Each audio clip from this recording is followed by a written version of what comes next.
everyone, I'm Dan Albers, and welcome to This Week in Anderson on Dingo and the Coach. As always, with my co-host is Steve Ellis. And Steve, this podcast, again, we got to be thankful for Jimmy Surger, who's sponsoring this podcast again. It's brought to you by Jump. Jim Surger's 7th book is now on sale with 6 other Anderson Township buddies. Jim tells the true story of what happened to them at a Van Halen concert.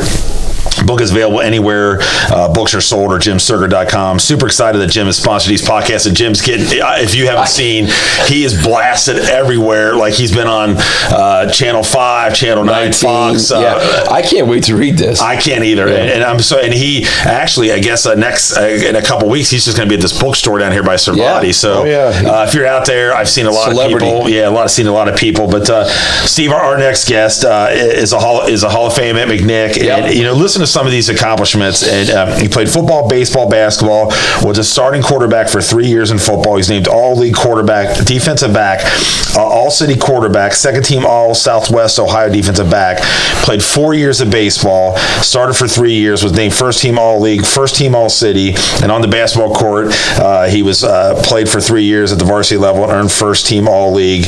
That's a hell of an athlete right there. I mean, Jerry Robinson. I mean, that's... Yeah, I can't wait to talk to Jerry because, I mean, just to play 3 sports, I mean, it's a dying breed nowadays in today's day and age, but to play 3 sports and excel in it, I mean, there's a reason why he's in the Hall of Fame, and I can't wait to get in and talk to him about this. Yeah, and we're going to talk about the football thing is just killing me. They're going both ways, so we're going to get at it a little bit. But so, as we said, joining us is Jerry Robinson. Jerry, thanks for joining us. Hey, thank you guys. I think what you're doing is phenomenal. Oh, thank you. I think it's neat. I love watching, seeing different athletes that I did watch. But I also want to thank Jim Surger. I think he's doing phenomenal. Oh, he really is. Jimmy was a mean SOB growing up. So I remember. I got some stories on that, but I'm very happy about it. He's a great guy. He's doing a great job. So as we talk, we always talk, letting everybody know, McNick is right there by the Anderson, Turpin kind of area. So talk about everybody where you grew up in Anderson and what it was like living in Anderson. Well, I grew up on Weather Ridge Drive. Okay. 6967. I still know. The phone number was 513-231-0112. 231s. All right. So, I'm from a family of 7. Okay. I'm number 6. Okay. Wow. We all grew up, went to Guardian Angels, good Catholic family. Yep. And my mom and dad graduated 56. My dad did from McNick. My mom graduated in 58. Wow. My sisters, I think it goes 78, 79, 81, 83. My brother, Ron, was 85. I was 90. And my younger brother, Jimmy, give you a little, tidbit. He is the only one that played golf for McNick in the fall and pitched for Anderson in the same year. Is that he right? Graduated from Anderson. So really? Yeah, he was just a little character, but he's a good dude. But there was 7 of us. My dad was the captain, starting fullback, and linebacker on McNick's only undefeated team. That's crazy. So you were a captain too, right? No, you weren't. I was going to say that'd have been kind of my senior year. Coach Markley, for some reason, really didn't want his quarterbacks being captains. Yeah. So real quick, what was it like in Anderson? Because we've always brought this up about, Steve and I lived close to each other. I'd run over to his house and play basketball and talk about growing up with the kids in your neighborhood. It was great. Like I said, we always kid. We lived at the bottom of Weather Ridge, so we weren't at the top where Watch Hill was. Yeah. But the Clarks, the Stacys, the Shapers, the Fisters, every family had 5 to 6 kids, and if you went outside to play sports, and I could either sit there and cry that Bobby and Mike were beating the crap out of me because they were 2 or 3 years older. I was going to say, or you learn just to go play. So it was awesome.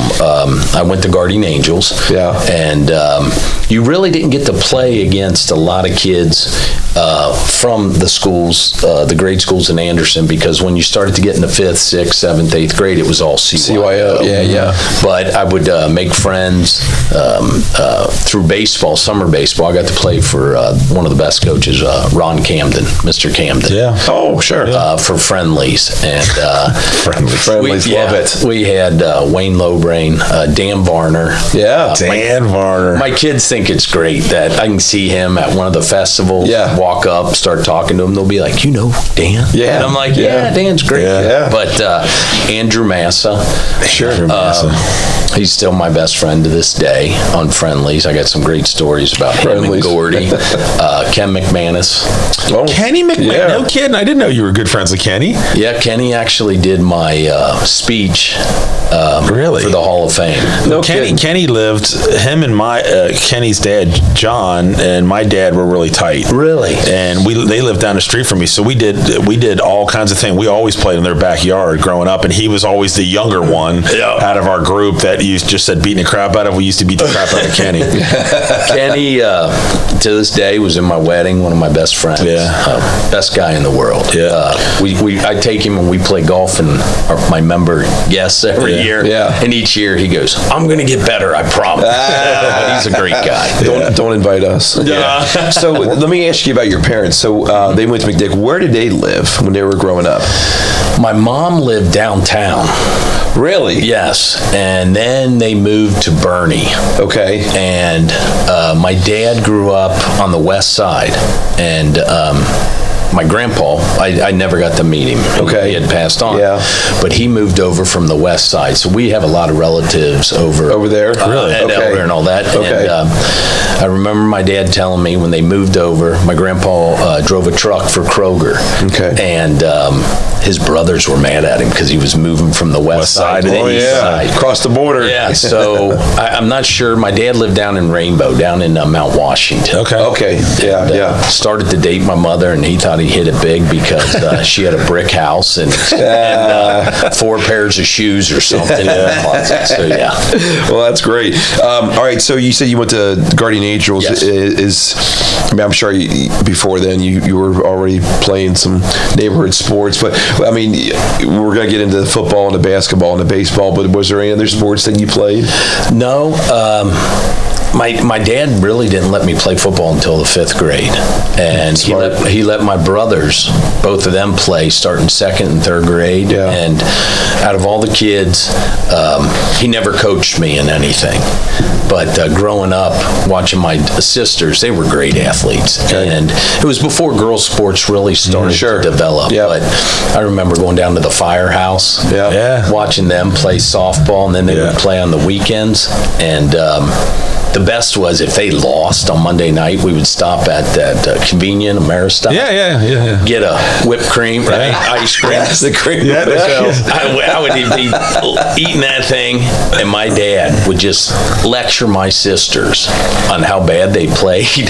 Not in a bad way. Right. Until he finished his ice cream, and their boyfriends would be waiting for them. So we just grew up in sports, and I followed my sisters, and then my older brother, Ron, he was on McNick's 1985 state team as a defensive tackle with Jimmy Williams and Gordy Massa. Such a great class of athletes. Oh my gosh. I born and raised. I've been going to McNick in the 70s, watching Pat Tabler. I know I was only 4 or 5. He's best friends with my uncle. He used to live with my grandparents. No kidding. Really? So yeah, to see him, Mike Coyne, and watching the King brothers, the Millers, the Strickers in basketball, and Anderson, the Dayton brothers. Sure. I remember them coming down the steps from the visiting locker room, and they had those great hair and everything. Scary. Yeah, they were phenomenal. But that's what you did back then. Yeah, that's right. You would go to the Brown Stadium to watch the football. Then you would go to the basketball. And homecoming. And I remember my sisters, one of them each year would have where they build the floats. Yeah, sure. So I thought it was so cool in the 3rd, 4th grade. I'd be like, oh my God, there's so-and-so, and he has his Letterman jacket on at the house, you know? Yeah. Going over. So, So that was awesome. So you graduated in 90? I graduated in 90. Okay, so unfortunately they didn't have the unbelievable nice Taj Mahal stadium that they have now, right? They did not. Yeah. So you were playing on Saturdays at Anderson? Yes. Or Turpin? Yes. And the hard part about that was, if you guys had a game on Friday night and it rained like today, you'd be like, oh my God, this is ready to get muddy. Yeah. Oh my jeez. All right, so before we get into football, I wanted to ask you a little bit about basketball because I have such respect for Coach Durger and almost to the point of being scared of him. Good, better, best. Never let it rest until your good is better and your better's best. Look at you. Yes. Wow. That's how scared I was. Yeah. So anyway, let's talk about basketball. You played 3 years for Coach Durger. Talk about that experience and talk a little bit about Coach Durger and the legend that he was for everybody. It started when you were a little kid, to be honest with you. You would go there, like I said, in the winter and watch the games, but then you would go to his camps. Okay. And it helped me that my siblings went through the school a little bit, and between him and Coach Markley, when you were at Guardian Angels, they would start to peek to see who's coming in. Sure. And actually, my freshman year, I played reserve, but then I got some varsity time also. Okay. So he moved me up, and every day at lunch, he would give you the script of what you were going to do. Yeah. I mean, on a dime. Yeah. He's such a giving man. I remember, it might have been my sophomore, junior year.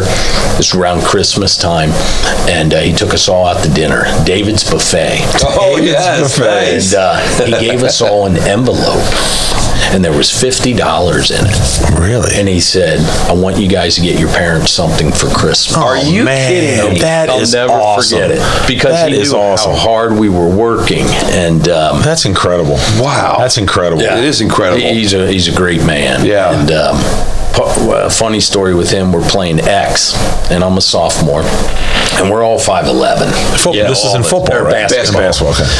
And we had Craig Wilhoit, who is awesome. He's one of the best athletes. One of the top ones, Andy Mayer, who's a phenomenal athlete. So we're all three of us are about the same height. Okay. And we had Ross Pollock, Scott Stroh-Schneider, and Jason Heskett. So I'm getting the start tonight, and he has me covering Chris Mack. And I'm like, what's going on here? You know? He's like, I want you just to aggravate him, get in his head.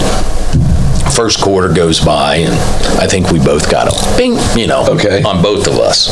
Ref gives us both a foul, and I'm sitting there covering him on the low post, give him a little pinch in the back. So all of a sudden, sub comes in, and Dergs, if he was mad at you, he would turn that head like a dog. So I sat down by him, and he started saying, great job, go in and do it again, right? So I think I fouled out 1 minute into the third. But now that's a team player right there. Playing for him, I growing up watching him, all you knew, if you played defense and took charges, you were going to play. That's right. Be a team player. Mm-hmm. Yeah. So I didn't care. Run around setting screens. Yeah. And like I said, Craig Wilhoit was a phenomenal basketball player. And I played basketball more on my athletic ability than putting a lot of time in. Which is all you needed for Coach Dergs. It was. And I will say on to that point about the defense and charges, one of my real good friends that coaches with me, he graduated in 95, Kyle Black. Okay. And to this day, he says his spine's out of shape from taking charges from Coach Dergs in practice. No, it was. And what made it fun playing for Dergs? Yeah. Our regular season record wouldn't be great. Right. No. Yeah, but you're playing. But you're playing the D1 schools. But nothing was better to go into a LaSalle, a Moeller, an X. Elder. And I forgot to bring that up. Growing up, I played against Mick Cronin. Sure. David Bell. They were in St. Anne's and St. Gertrude. Okay. And it was fun playing against Mick when we were in high school. And I saw him a couple years ago, right before he took the job. out at UCLA. We were at Dewey's, and I'm sitting there with my kids and not paying attention. All of a sudden, here comes Mick. Yeah. Really? And he sits at my table, and he goes, "Is your dad telling you how he used to whip me all the time?" But I thought it was so cool for him, and my kids were like, "What? That's Mick Cronin." Yeah, you know? yeah, that's cool. That's really cool. Yeah, but That's awesome. Yeah, that is awesome. Well, I mean, Coach Dergs, just to get through the basketball thing, Danny, I mean, we talked to Drew Schmidt last time about, the honor of naming the court after him, which, couldn't happen soon enough. It was, and I was honored. I was invited. It was during the COVID period. And I went with Craig Wilhoit. Okay. And it was, you got emotional, teary-eyed. Hard not to. And watching him, and we're all of his kids. In a way. He's a phenomenal man. Yeah. And he's the only guy that only person I've ever seen drive up Beachmont in a convertible blue car. Because, I mean, when you see it, there he is. Yeah. Because no one else has that car. No, he is. I mean, you always hear the stories about exactly what you're talking about, how much he cared about all of his players, even after they were done and gone, and it speaks volumes of Coach Durr. Yeah. He is. I saw him a couple months ago at a McNick game, and the poor man parked in Guardian Angels parking lot. The football game was just crowded. So my brother and I were getting ready. He's like, "Jerome?" I was like, "Yes, sir." He goes, "Could you help me find my car over there?" I said, "No problem, Coach." But it was awesome. He's. I wish he would have won a state title. Yeah. He deserved it. All the coaching, and I know he's so close. Yeah. I mean, the 80, I know the 85 team, then there was one in the early 90s or 85, I think was Final Four. Yeah. And they lost it. Wasn't it like St. Joseph's or something like that? Villa St. Something like that. It was Jerome Lane. Okay. Jerome Lane. I remember the opening tip, and we drove up, and I'm maybe in the 6th grade, I think. Yeah. And opening tip, Jerome tips it to a guard, runs down, all of a sudden, alley-oop, bam. Okay. I remember looking at my dad going, "Oh, they're in trouble." Yeah. Uh-oh. But I'm sure Tim McLaughlin, the Strickers, they can tell you more about that. Those guys were great. They were great athletes. So let's talk a little bit about the football. So this is amazing. So you played 3 years of varsity football, and like we were talking earlier, it's really an amazing feat that not only a all-city quarterback, but you're all Southwest for defensive back. It's amazing. Not a lot of guys, like we're talking off air, with you don't see that in the day and time now. It's always you're either playing offense or defense. You rarely see that. So back then, isn't it pretty amazing accomplishment? So talk about like that first. I remember my first varsity experience, and I ended up going against Kushner that ended up playing at Purdue. Okay. And my first time I went down to hit him, he hit me so hard it rung my bell, and I think I had a concussion and didn't realize it. So talk a little bit about like your first varsity, where you're like, "Oh my gosh, this is like varsity football." Well, coming out of GA, Coach Markley called our house and asked my dad if I could come to double sessions as a freshman, and that was not unheard of. And so I did. So I was actually the backup quarterback my freshman year. I never saw a play on the field as a freshman. My sophomore year, unfortunately, Andy Mayer. He broke his toe. Oh, that's right. So all of a sudden, I remember getting picked up my sophomore year from Jeff Shaper and Brad Parker. Great guys. Yep. And Jeff was my neighbor. And they're like, "You ready to be a tackling dummy this year?" And I'm like, "No, I'm going to figure out some way. I could be a wide receiver, a safety, I don't know." But all of a sudden, I went from second string to first. And we played Greenfield McLean and at Brown Stadium. All right. And I can still tell you, my first touchdown pass was to Matt Ecker, who I consider a phenomenal athlete. Yeah. And at that time, it just wasn't. I didn't know anybody across the ball. Right. You know what I mean? But going into Brown Stadium, and we won that first game, I was interviewed on radio. Nice. And I still have the cassette tape. Do you really? Yep. So it was great. That would be cool to listen to. It is. Yeah. The next game we played Purcell, who had just won state. Yes. So you had Pope, Guy Barrettera, and we ran the option. And we had a great fullback, Craig Moore, and Brad Parker, Matt Ecker, T.R. O'Brien, running backs, but you just knew you were going to take a beating. So you either feed the fullback or bam. Yeah. Oh. You were asking the guys I played against. Forest Park was in our team. Yeah. In our league. So we're playing them for the league title. Yeah. I come up under center. I got Marcus Evans, who went to Tennessee as a tight end. I'm forgetting the other gentleman's name. Davis goes to Notre Dame, linebacker, and then Carlton Gray. I was going to say on the corner. Yeah. So I'm like, oh, please, coach, don't call the option. And they were good. Yeah. They were really good. They were great. So that was fun. We actually were 8-2 that year, but the state penalized us, and we ended up 7-3 and had to forfeit. Because we had a student that had come from Anderson, and the state didn't clear him, and he played in the first game. Oh, really? So we had to forfeit that. But, interesting. I remember playing Coach Siriano. That was his first year. Okay, yeah. And Paul Richardson, Barry Martin. Matt Corey Mitchell. Yeah. He was awesome. The Ramirez. His brother was gone. Mike Ramirez. John Paxton. And they were just all glaring at me. I was like, oh my God. No. But it was fun, you know, and you grew up seeing these kids. So. I guess that's what that was kind of leading into my next question is like, Steve and I got to, do the Anderson, McNick, Anderson, Turpin, and it was always huge.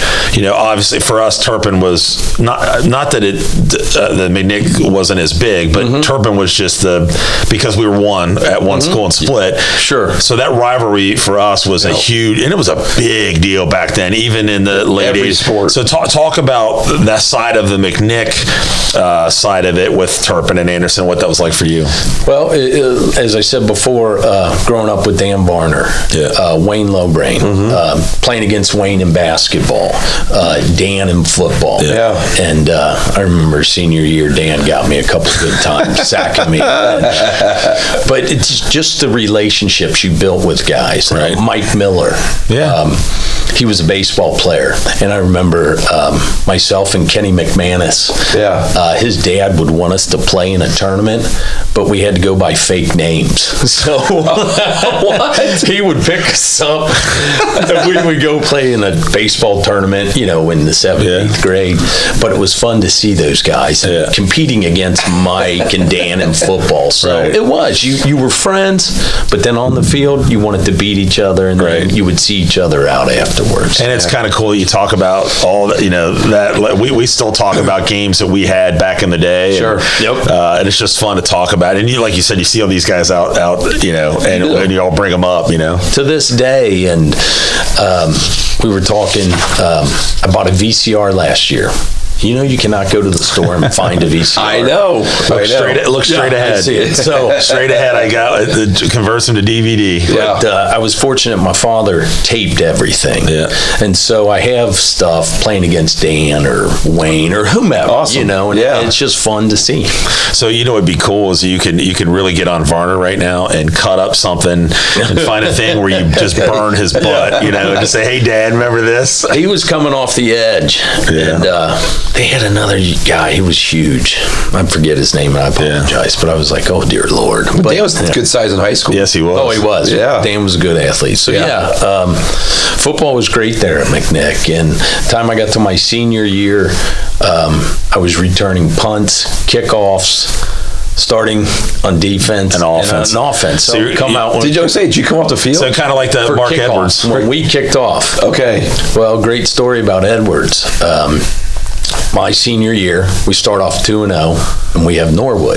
And all week, I hear this Mark Edwards. This freshman. Third play of the game, I roll out and I see him. I'm like, oh, it's on. Bam. I was like, oh my God. What the hell, So I actually had a grade ACH separation. And I remember Doc Monahan coming over going, you all right? I'm like, yeah, I think so.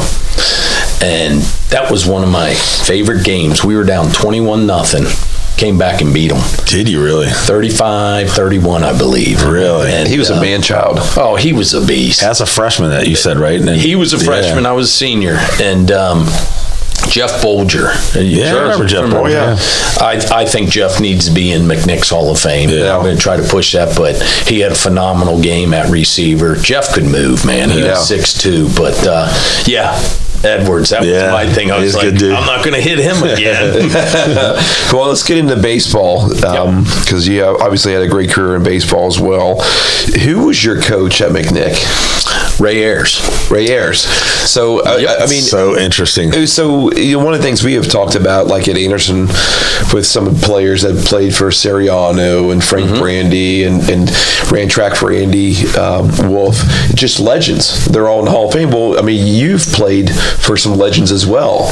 I did, and I was fortunate. Ray, Coach Ayers, I got to know him during the football season. Yeah. And then basketball came, and then baseball season started. And that was the year we went to state. Okay. And I remember him asking me, can you play second base? I was like, yeah.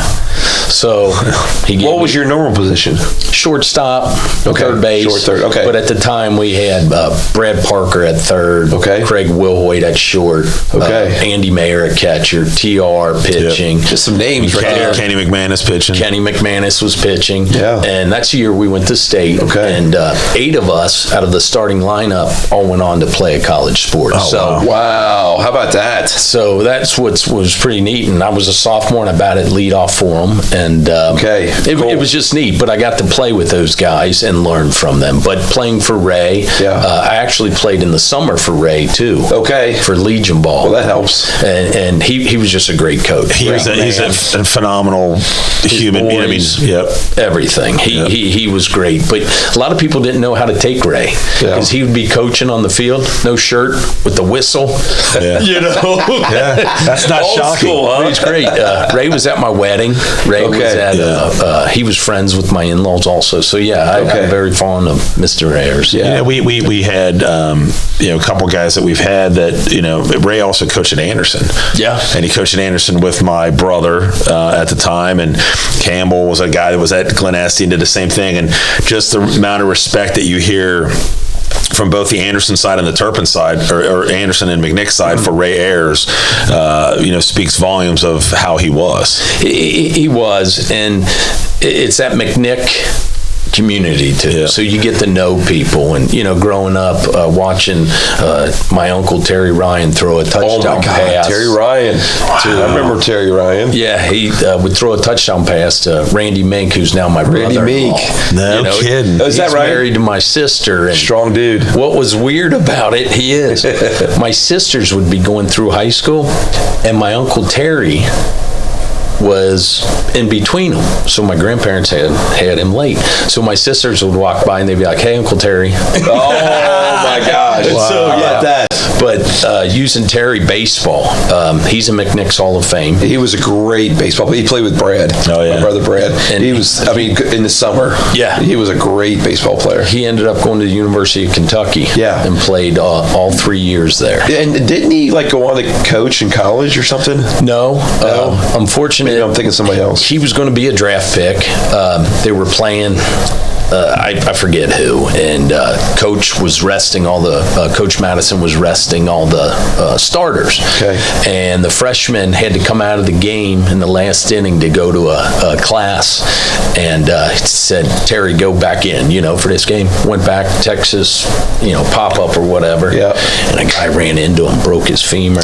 Oh, no kidding. Yeah. And, that really derailed it. I thought he was sort of one of my idols. My uncle. Yeah. And back to baseball, he was the one who helped me. So that's awesome. Yeah. Well, obviously it worked because you were all league, all city. Played on great teams, great coach. I mean, that's a great accomplishment. It was Mr. Camden, Mr. Buckner, I believe his name was. Buckman, I apologize for friendlies. But those guys were great. I was was headed to University of Kentucky. Okay. Through the help of my uncle and Coach Madison, but I was a Prop 48, and I ended up, they sent me to junior college down in Seminole, Florida. Okay. Well, let's get into that. I'm going to ask you, because you were excelled at all three sports. Was there any thoughts, or was baseball your favorite, or was there any thoughts of football or basketball? Football, I really loved, but they didn't run the system that they run now. Right. At one point, my senior year, and don't quote me on this, I was leading the city in rushing and passing, like after week 4 or 5. Okay. But we weren't running like what they do now, the spread. Right. So I had gotten some offers from the MAC and a couple bigger schools, and they wanted me to come become a safety. Okay. And so my dad pointed that out, and he said, "Why don't you just stick with baseball?" Okay. And I was like, okay. I enjoyed safety, but I really didn't like hitting people. Okay. So you went down to Florida. I did. And tell us about that experience. Well, I remember the first day I walk in my apartment, and 2 guys, my roommates, are 6'3", 6'4". Oh, and I'm 5'11". I'm like, oh, I'm not in Kansas anymore, right? So that night we have a team meeting, and walk in, and there's almost 70 guys. So I'm sitting there thinking, what's going on here? You know, they gave me money, blah, blah, blah. And the coach says, hey, welcomes everybody, and says, we're going to have 2 days of inter-squad scrimmage. If I cut you, I will still pay the money for this semester. Wow. So you're like, what? So those first 2 days, you would get in for 2 games. And first game, I was fortunate, got a couple hits, and won my spot on the team. Oh, good. And I ended up having to get surgery back to the Mark Edwards, hitting my shoulder because I never gave it rest. So I had to redshirt that year. But what was fun down there in the fall, we would play the Astros minor league team. Oh. Guys coming off of rehab. Wow.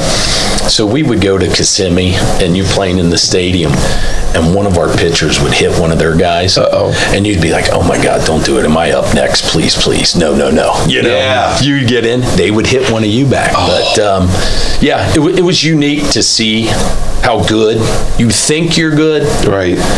But then you get to this next level. Yeah. I went down as a second baseman, shortstop. Okay. A couple of my buddies from Key West, they could play short, third, second, with just a batting glove on, like this. I'm like, I'm taking myself to the outfield. Okay. So it was unique. So I ended up transferring there. I went to Paducah Community College for a year.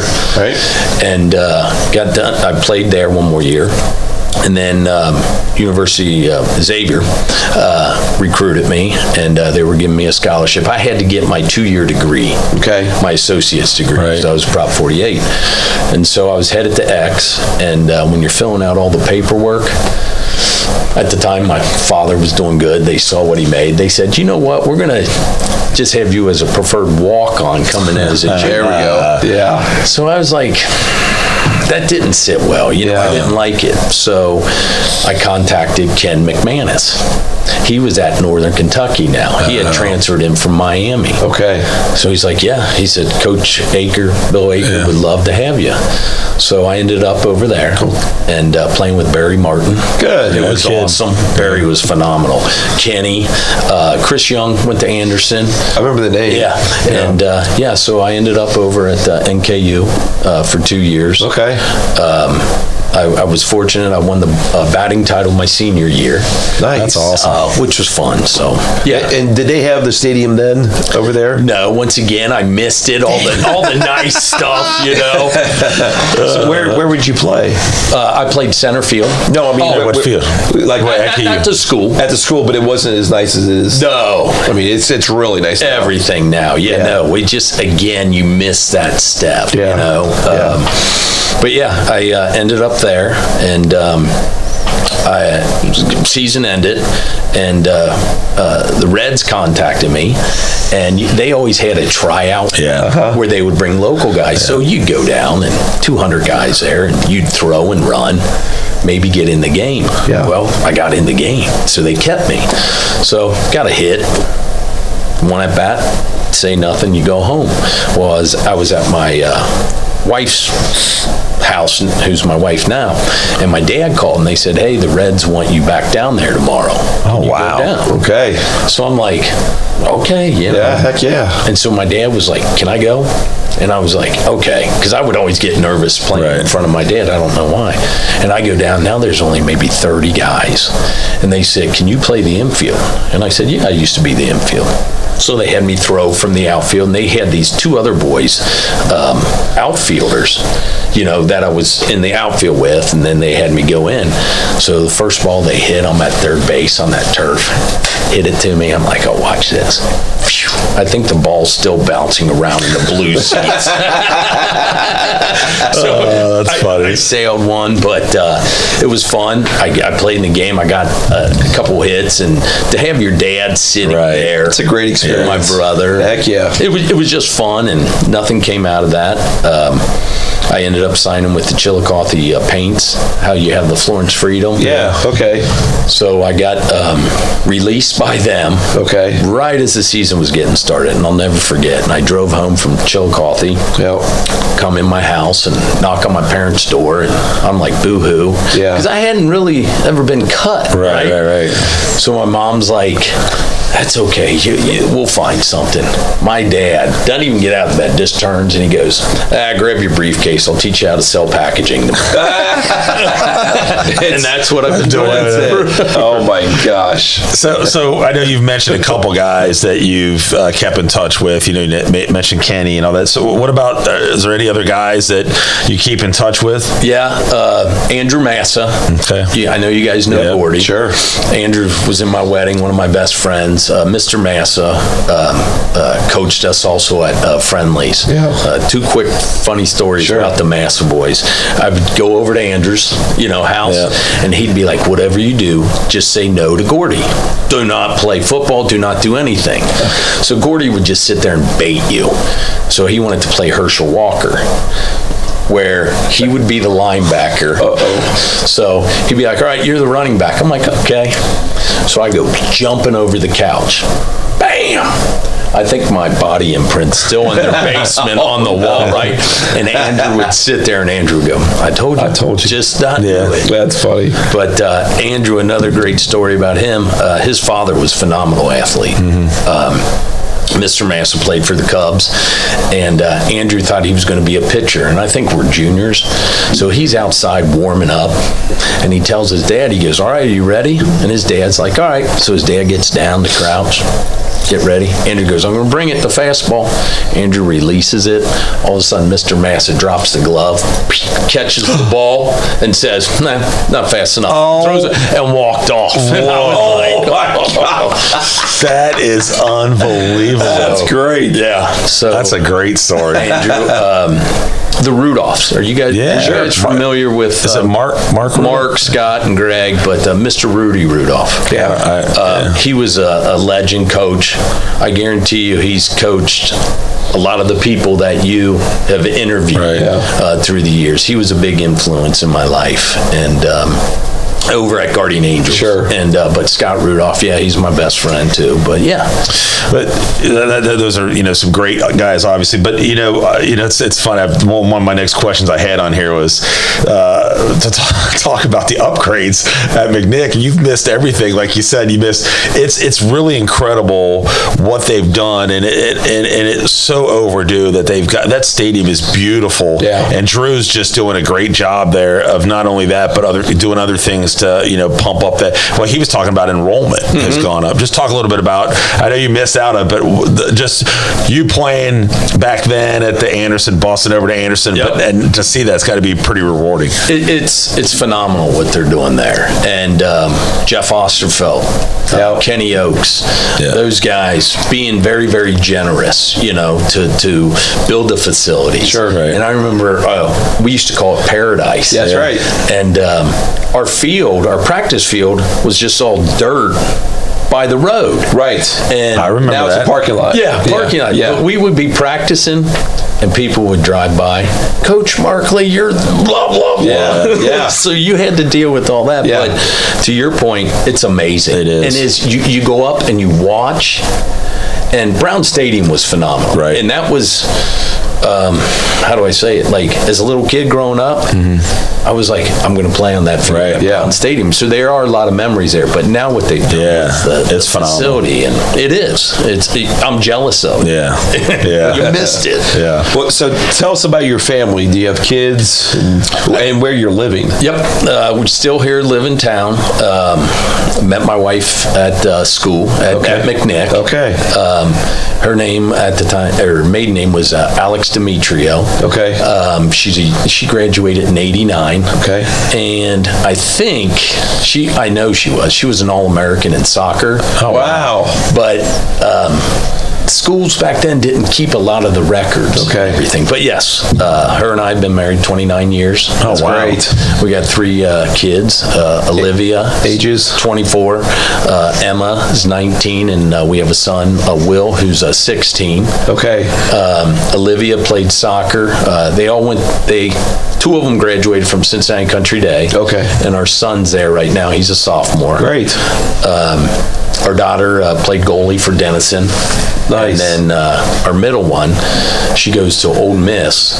And people say, well, how'd she end up at Ole Miss? Well, she was supposed to be playing soccer. But she said, Dad, I love you, but I just want to be a hottie toddy. So I was like, which I'm happy with. As long as the kids are happy. Enjoy it, that's right. Yeah. And my son, he started this past year on their varsity football team. Good. He's their offensive guard. And it's sort of funny because I'm used to being the quarterback. Yeah. Right. Now I'm watching football, watching linemen, not watching the ball. But he's about 6 foot, 6'1". He wants to be a tight end and defensive end. But I said, hey, you play where the coach needs you. Exactly. So I'm looking forward to that next 2 years. That's great. That's awesome. Well, enjoy every minute of it. No, it's it awesome. is. It goes fast. Yep. Our daughter will be getting married this November. That's great. So I'm saving all my pennies for that. That's right. I'm sure it's going to be crazy. So we're going to get ready to wrap this up, but one of the things that we always try to do at the end is your favorite memories. So I kind of warned you about this one before, because sometimes we put this on people and they're like, oh, wait a minute. So let's start off with high school. What's your favorite memory from high school? Well, I'm going to be sappy here. Meeting my wife.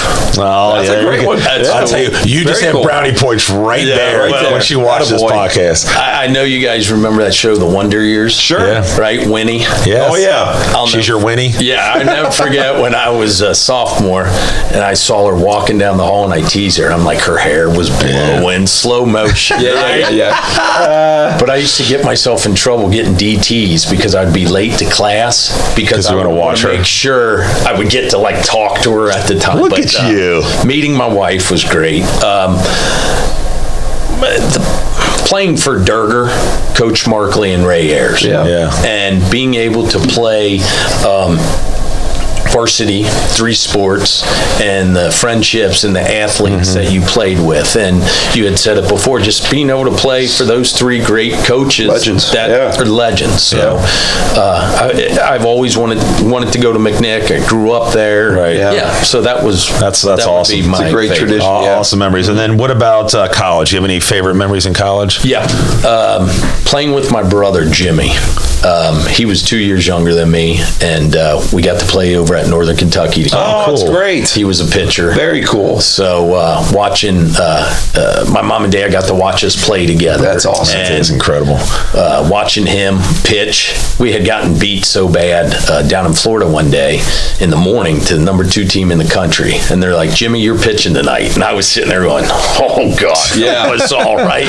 And my mom and dad had come up, and little son of a bitch threw a 1-run, 9-inning. Really? And next thing you know, he was the coach's favorite. He could do no wrong. Heck Coach yeah. Akers, Bill Aker at Northern. That's awesome. Watching him play a pitch against UC and Xavier at the time, that was neat. So that would be my favorite. That's awesome. And then you've obviously talked about the coaches that you have. Is there any favorite teacher that maybe you had, or is there any other coaches? Dom Giordano.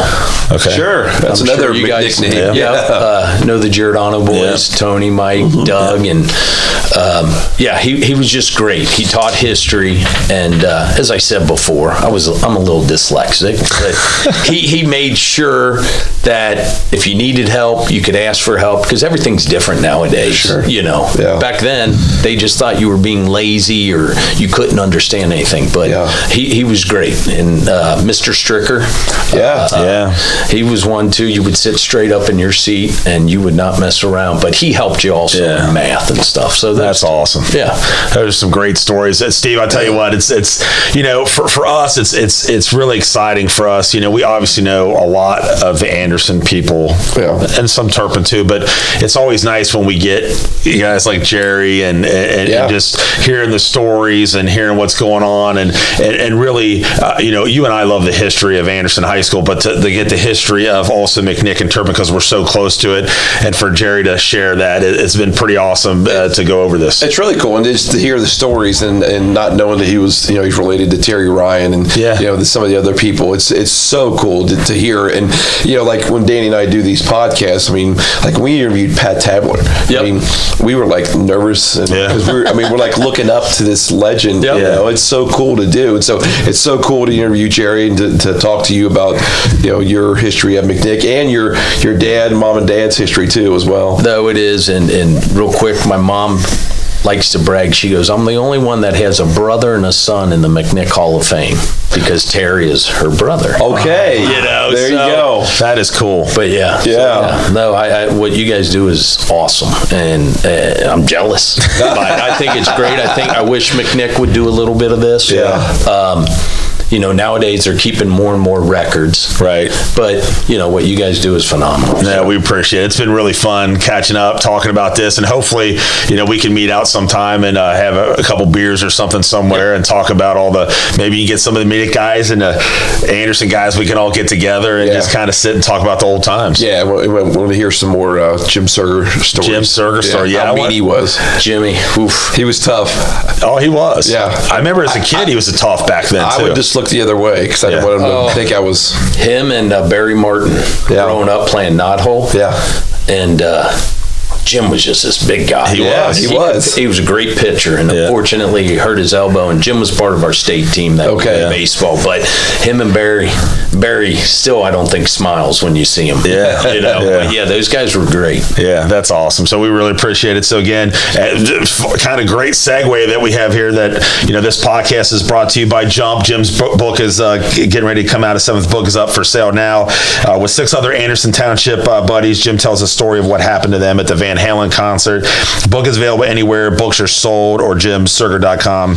We're so super excited for Jim that he's sponsoring this, but and please go out there and support Jim. I know that he's got something coming up on a podcast with One Morning Out of Here, those guys that we really enjoy and we like, and they're doing that up at Varsity, I think on the 19th or the 20th. So go out there, support. I'm going to try to get out there and listen to him. He's coming to be at a bookstore and all that. So Jim's been a big, huge supporter of us. Every time he's calling me, telling me about something, supporting stuff. So he's just a phenomenal human. He is. What a great guy. We're so happy for him and the success that he's had. So if you're out there listening, support Jim and what he's done. So Jerry, we really appreciate you taking the time today. Thank you guys very much. I appreciate it. I'm honored. Yeah, well, thank you so much. So we're going to go ahead and wrap it up here for Dingo and the Coach. I am Dingo. This is the Coach on This Week in Anderson on USBN Sports. So we appreciate it. We'll catch you guys next week.